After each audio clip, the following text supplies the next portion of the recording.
اهدنا الصراط المستقيم صراط الذين أنعمت عليهم غير المغضوب عليهم ولا الضالين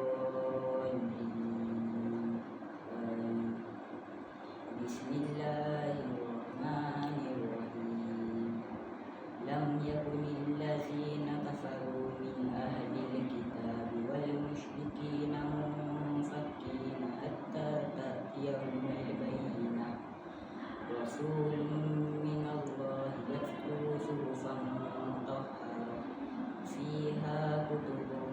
قيمة وما تفرق الذين أوتوا الكتاب إلا من بعد ما جاءتهم البينة وما أمروا إلا ليعبدوا الله مخلصين له الدين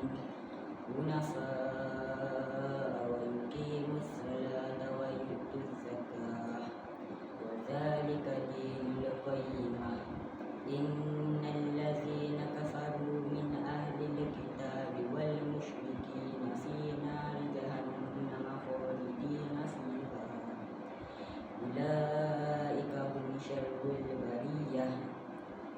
إن الذين آمنوا وعملوا الصالحات أولئك هم خير البرية جزاؤهم عند ربهم جنات عدن تجري من تحتها الأنهار خالدين فيها أبدا رضي الله عنهم ورضوا عنه ذلك لمن خشي ربه بسم الله الرحمن الرحيم والعاديات